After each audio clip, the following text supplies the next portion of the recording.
This is something like when you see a story where it's like the normal police come and they're all taken out by the criminals, and then you have to send in Dirty Harry, and you know the rest of the police aren't coming. Yeah, this place is beyond civilization. This threat is bigger than what they can handle. The world is hostile in ways that society can't handle. In addition to what else I talked about, this all comes together to form. Yeah, their absence removes logistical noise. Let me see. Is there anything else, or is that the end of my notes for that? I think that might be the end of my notes for that. Let me double check. Core component. Yeah, they imply supply lines and reinforcements. They can send backup fleets, medics, drones, scientists, orbital strikes. Metroid's tension depends on the opposite. No one is coming. No one knows what's even happening. You are the only line of defense. Even if they don't send reinforcements in the story, the fact that they could stays in the background of your mind and weighs on you and changes the emotional stakes. Yeah.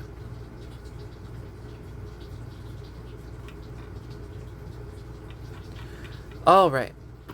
I wrote down another list apart from this page where I talked about all the different ways that Metroid does tension across its different games, even if it's not always trying to lean into horror or anything like that. I am determined to finish talking about Metroid today, so I'm going to do that.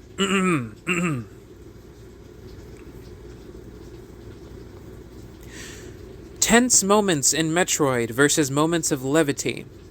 Tense moments include the X-Parasites being released. Well, first off is the opening of Metroid Dread, where you have the tension of the Metroids and the EMMI, and the setup to that. And ironically, the tension reliever, it's simultaneously tension and tension release, is seeing the X-Parasites being released onto ZDR. It's not a question. It's a tension release because it's not a question anymore if the X-Parasites are there. And it's not a question anymore of what their effect is going to be. It's too late. The inevitability of it and the inability to fix it is a tension release in a way, like, okay, the change happened, it's over now. But it's also tension full of seeing, like, oh man, everything's about to change in the world. Another tense moment, the SAX. The way it chases you down, the way it hunts you down, the way it could be anywhere at any time, the way the game presents the SAX as this looming threat. A way that fusion creates tension, narrative tension, mental tension, learning of some kind of malfunction or catastrophe in another part of the BSL station, but not getting a proper explanation or lacking information, and Adam sending you to go investigate it. So the entire time you're wondering what could be there, and not only that, wondering how to get there, as different, as the station slowly falls apart more as the game progresses, and things malfunction, routes become inaccessible, power runs out in different places, the environment becomes more hostile. You're not even sure if the next time you go to check something out, if the route you went is even going to be available, or if something horrible is going to be there the next time, or if the conditions are going to change on you. Elune. Yeah, the tension of Elune and the build-up to the X-Parasites and the release at the end. The first 3 EMMI. That's right, I wrote down Crashed Frigate Orpheon. Even that has tension with the way that you're stuck underwater for the entirety of the duration of being in there. The fact that you're stuck underwater and can't leave, you have the Kraken tentacles going through the wall, you have some kind of cephalopod sticking its arms through the wall, and you're stuck underwater in space pirate territory. Also, the entire section of the Phazon Mines, and again, being in enemy territory, and not knowing what's going to happen. Space pirates could appear at any time. returning through areas where there were tough guys. And this is something that's kind of like Pikmin. Is in Pikmin how you have to plan your days, and you know there's a tough enemy is going to respawn, and you have to figure out your route of having to go back through an area where that enemy was. So backtracking through an area where there were dangerous enemies and trying to figure out how you should go through it. Should you morph ball through it? Should you take the damage? Should you try to find an alternative route? Should you fight? Do you have enough ammo for that? The inherent tension of walking through an area and knowing that you'll have to return later. There are things you should be paying attention to then and there, but can't access. You'll have to find your way back, but you have no idea when and how you'll do it. The catharsis of the unexpected shortcut and loop. And this is an interesting part that I wrote. There is an inherent tension to the way Metroid is set up, of entering an area and already knowing that there are alternative paths. There are places you're not going to be able to go through. Having to pay attention to where those areas are. Seeing something that's implying an item you don't have yet. The potential of going through a space and not being able to continue. The tension of knowing you're going to have to come back, not knowing if you're how or when you're going to be able to come back. And having to remember where those progression spots you can't even go through now are for later. There's an inherent tension to that you can't even complete the space that you're in at that moment, and that you have to pay attention enough to know where those gates are that you can't progress through. That has an inherent tension just through the design of the setting. Just through the design of the setting, there is inherent tension to the fact that you can't just do it all in that one go.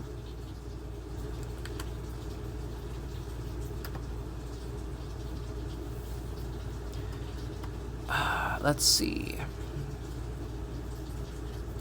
I wrote down something a long time ago, and I'm going to look for it really quick. Untitled document. Is this that? Okay. I'm just going to read through this after I'm done with this, and that'll be the last thing I talk about. It'll be my one thing about Other M. Alright. But yeah, the tension of walking through an area, knowing you'll have to return later, but not knowing when or how, or what exactly you should be paying attention to, or what will allow you to come back later. Things you should be paying attention to then and there but can't access, figuring out what it is, and an inherent stress to knowing that this area is giving you options that you can't even... Yeah. There's only so many ways I can explain it, but I hope I get the point across with that I wrote down.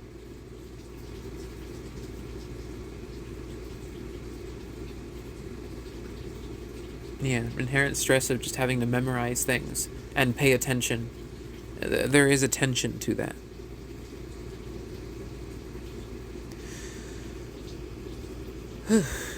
Alright. Well, I think it's time. The last thing. Something I wrote down as an idea for Other M to change its story but keep the basic elements. My ideas for Other M. This is going to be one long shot. So here I go. Themes of mothers and fathers. After Samus and Adam's crew arrives, Mother Brain, as the human android, reveals herself early on and seals herself at the most inaccessible point of the bottle ship. She puts the ship on lockdown and sets the defenses to attack any other ships that come near. She uses her abilities to slowly take control of the creatures aboard the station. Her immediate goal regarding the protagonist is to destroy the wills of Samus and the Galactic Federation team, bringing out their greatest fears and traumas, such as Adam's brother, in order to chip away at them until they fall apart. And that's like bringing up Adam's guilt around his brother as well. The sealed bottle ship, already filled with bio-experiments and re-engineered creatures. is now also a sealed bottle of nightmares under the control of Mother Brain. Her greater goal is her original motivation to bring order to the galaxy, possibly have a connection to Ravenbeak but not overtly direct, more so in ideology or in a figurative sense. One of the ways that Mother Brain takes control, especially among the creatures, is that when someone or something eventually falls asleep, her abilities are more easily able to infiltrate their minds. This would cause paranoia and fear among the Galactic Federation troopers, and put a contextual pressure on Samus. Resting is dangerous, and something that is friendly or docile one moment can go to sleep or pass out from exhaustion, and potentially wake up as an enemy. This paranoia and fear is intended by Mother Brain, who may exacerbate the situation to cause the desired effect. Some creatures would be more resistant than others. She would be unable to control the Metroid Queen or Omega Metroids. Mother Brain uses her telekinetic and psychokinetic abilities to induce hallucinations of Samus's memories, nearly indistinguishable from reality, trying to break down her mind and spirit. She distorts Samus's memories of Old Bird, Grey Voice, Rodney Aaron, Virginia Aaron, and Ridley, turning them into monstrous apparitions, mutations, and amalgamations of her memories that chase after Samus and or attack her.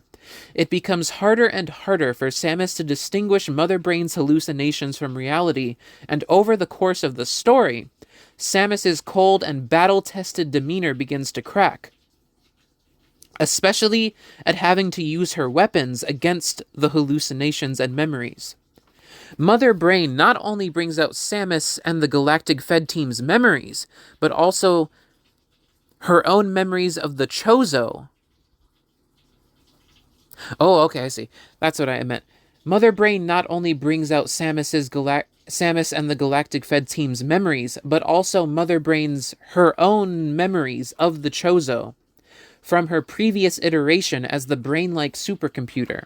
These Chozo memories, literal Chozo memories, are in-game and shown to Samus. There could possibly be a boss fight stemming from her memories of Warrior Chozo or their alien opponents. In this concept, Mother Brain has an admiration for the powerful and wise Chozo of old. Mother Brain shows Samus the chaos she witnessed, wars, conflicts, etc., and how the Chozo, despite their overwhelming power, specifically referencing the group in the Metroid manga, gave up their ability to bring order so that they could more closely focus on spiritual and pacifistic developments, not interfering with the lives in the galaxy. Mother Brain resents them for this and betrays them, like in the manga where she uses the space pirates to eliminate them, because in her mind, they failed in their mission to bring order to the galaxy. That's another thing I wanted to mention when I was talking about Dread. I just remembered. Is Samus's additional building rage at Ravenbeak calling her his daughter and that he's her father? Just, like, no. Samus's parents are Rodney, Aaron, Grey Voice, and Old Bird. And her just clinging to him and doing that screech and just pinning him down. She deserves that. I've seen some people say, like, the scream is goofy and tacky and uncalled. Like, no. Samus, again, like with her more combat-oriented fighting style, she deserves that. At the end, just the building rage and the sort of Metroid-like scream.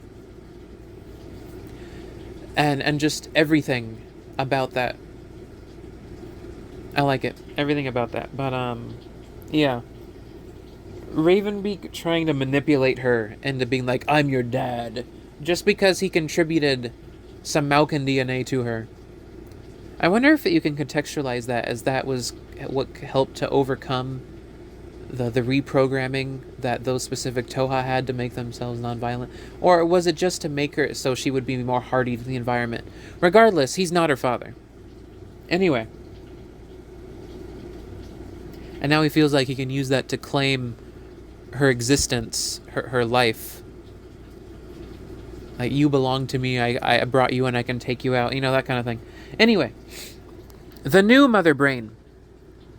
In order to preserve Other M's attempts at making Mother Brain sympathetic, the recreated Mother Brain's memories are also mixed in.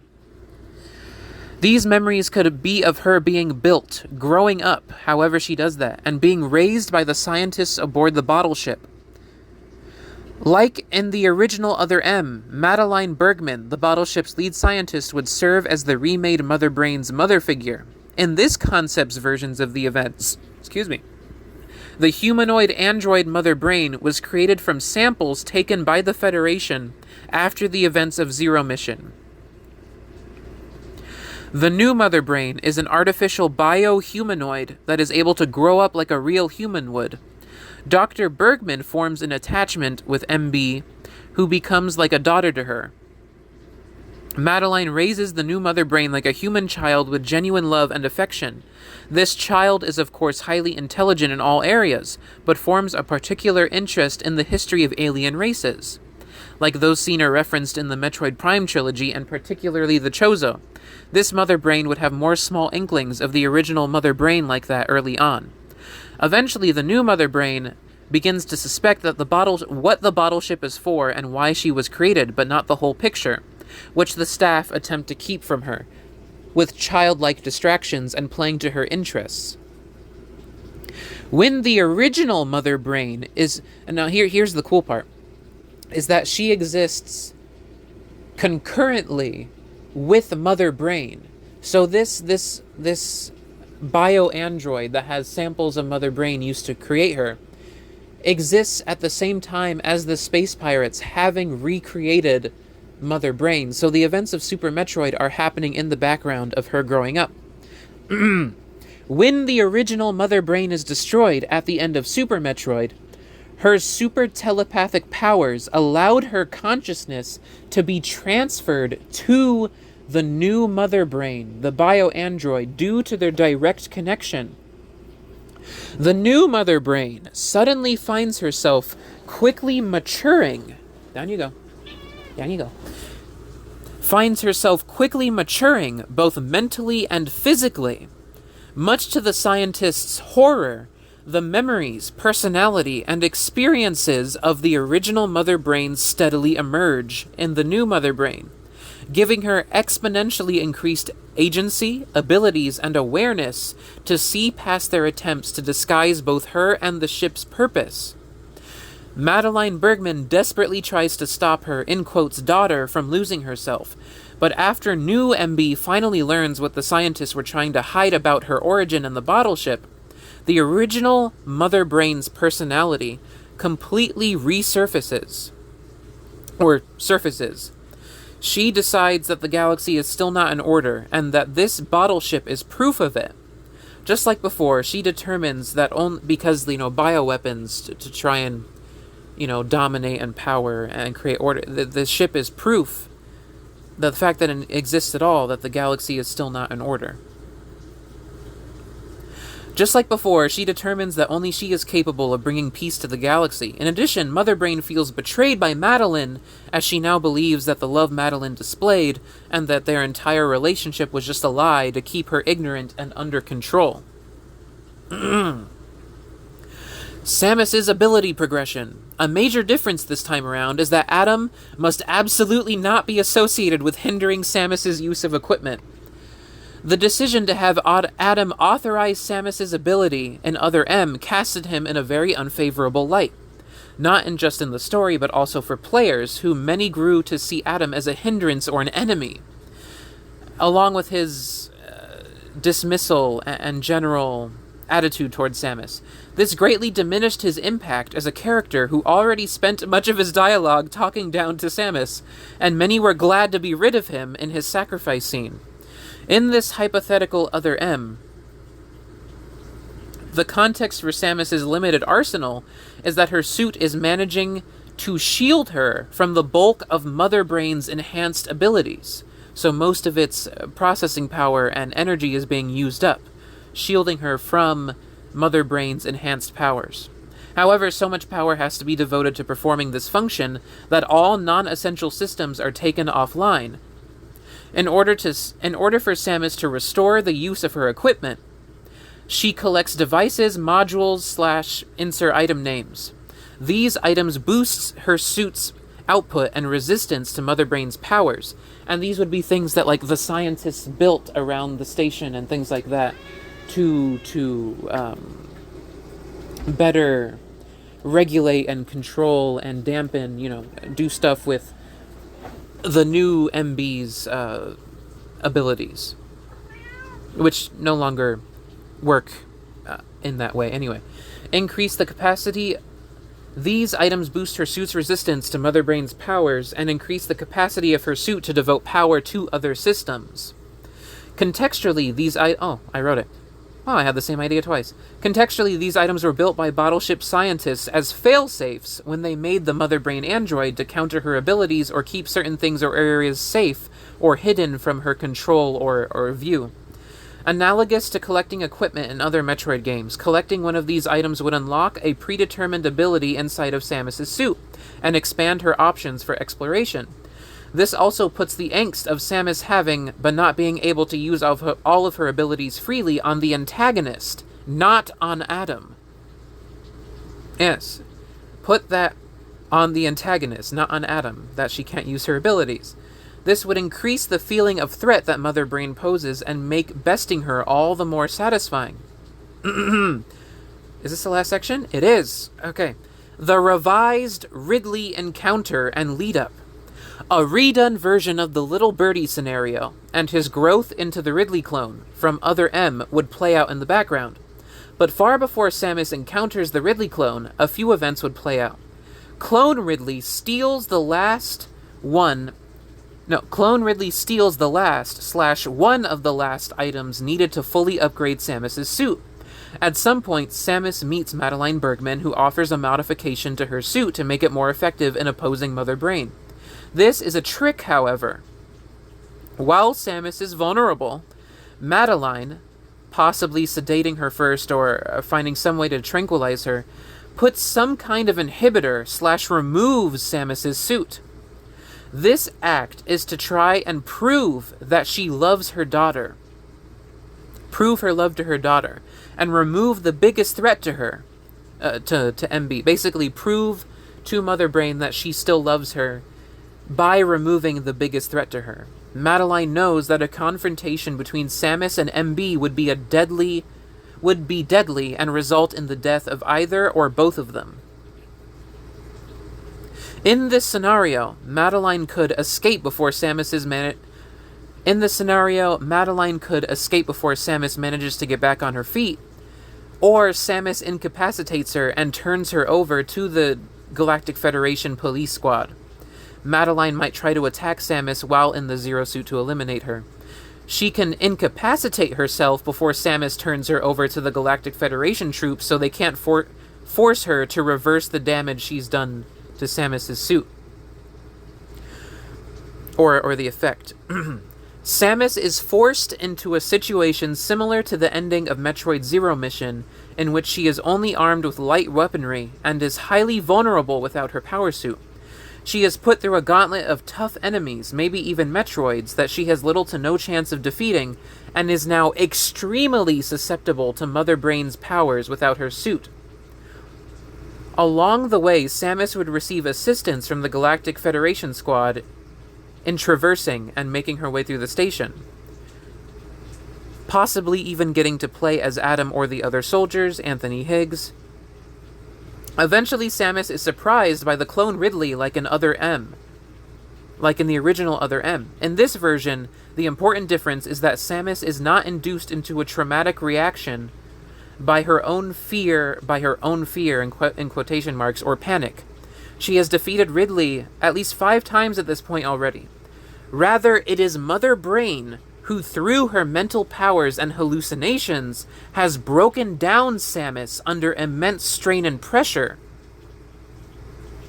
Mother Brain uses her powers to make the encounter with clone Ridley even more nightmarish and stressful. This would elevate the caliber of opponent that Mother Brain is. The next big difference is Samus's suit in this scene. It doesn't make sense for the suit to be designed so that it only works when the person is feeling 100% confident and in total sound mind. That would be like making a shield that disappears the moment you're afraid that you're going to be hit. Or going skydiving but your parachute disappears the moment if you're scared. You would want to design something that's protective to activate when you're most vulnerable. So, I'm glad they fixed this in Metroid Dread. Even when Samus is completely incapacitated, nothing happens to her suit. And her suit even, explodes off of her and cracks. It's not like a hologram. Anyway, the games are inconsistent anyway with how Samus's suit works. And I'm pretty sure there were 2D ones where it shows her removing, in Fusion, it shows her removing the helmet. So I guess it's just a choice. Sometimes the helmet's physical, sometimes it, disappears. Anyway. Clone Ridley has Samus cornered and is going in for the strike. Samus closes her eyes and guards her face, prepared for the worst. When she opens her eyes and her suit has activated. Being tied to her body, the suit has overcome whatever inhibitor was placed in it and successfully rebooted after sensing the extreme imminent threat.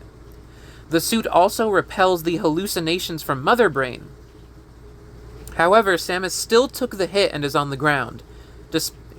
Still took the hit in her suit and is on the ground. Clone Ridley attacks again, and all Samus can do is guard, pinned on the floor. Her suit's health bar depletes with every hit from Ridley. She's breathing heavily, accepting her last few moments.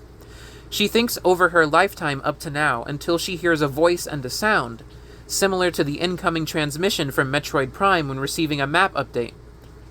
A message plays from Grey Voice, who in the manga was always harsh on Samus, especially in her training, and was killed by the original Ridley. In this concept, he placed a secret message inside her suit before his death that would only activate if the suit sensed that Samus had completely surrendered on living. Up to this point, despite all of her intense battles, near-death encounters, and even times she failed during her training, Samus has not once ever considered surrendering her life, and so the message did not activate. The recorded message speaks to Samus, encouraging her. Grey Voice was proud to have Samus like a daughter, and that even at those times where she couldn't succeed at her training, and despite the loss of her parents, her spirit wouldn't fade and would only push her onward, and he admired her for that. Because of this, he suspects that if Samus should ever see this message, something truly dire must be confronting her. His message urges her not to lose hope and to continue on and to continue living. Samus regains her composure and manages to adeptly dodge or parry Clone Ridley's next attack and regains some footing but is still weak. That's when the Galactic Federation squad appears and manages to briefly suppress Ridley with some surprise high-power shots. Keep in mind, Samus was part of the Galactic Federation Police. That's different from the Galactic Federation Marines that we see in Prime. They seem to have laser weaponry, whereas the Galactic Federation Police seem to have more conventional ballistics. Anyway, they suppress Ridley briefly with some high-power shots. Samus is given an energy tank for her suit and missile ammo. Again, to make her like the Galactic Federation soldiers, they give her an energy tank and missile ammo. Samus reassures them that now Ridley won't be an issue. This isn't the first time she's had to face him, and she'll meet up with them soon. The soldiers depart to their next objective. Adam can say, then we'll leave this one to you and head on to the next sector. Any objections, lady? Well, yeah, I like that. Then we'll leave this one to you and head on to the next sector. Any objections, lady? See you soon. After that is the boss fight, at the end of which Ridley destroys the exit that the soldiers took. After the boss fight, Samus is rewarded with the final upgrade to her suit that pushes it to maximum performance, allowing her to access every single ability in her arsenal, and making her immune to Mother Brain's control. Fully immune.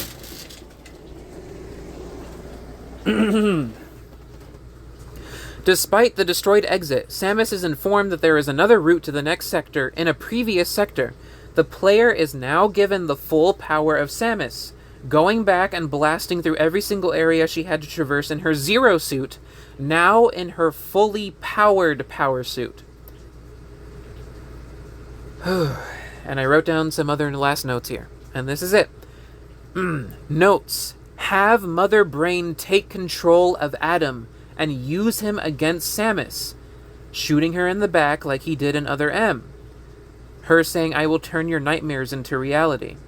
And again, part of that is the resentment that Samus has towards Adam for what happened to Ian, and fear of him doing that to her. Again, more of a actually making him a father figure, actually doing that, and her fear of him doing that to her and being betrayed, and that he would sacrifice her, and her going out of her way to sacrifice herself to save anyone, that kind of thing.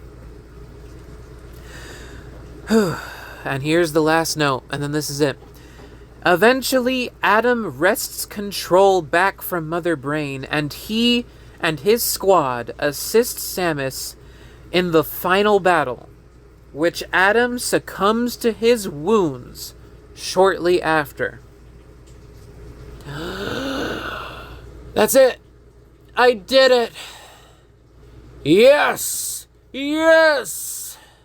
Yes! This is delicious.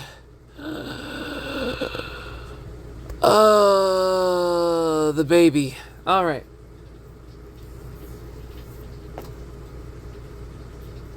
I'm done. Goodbye. Metroid discussion over.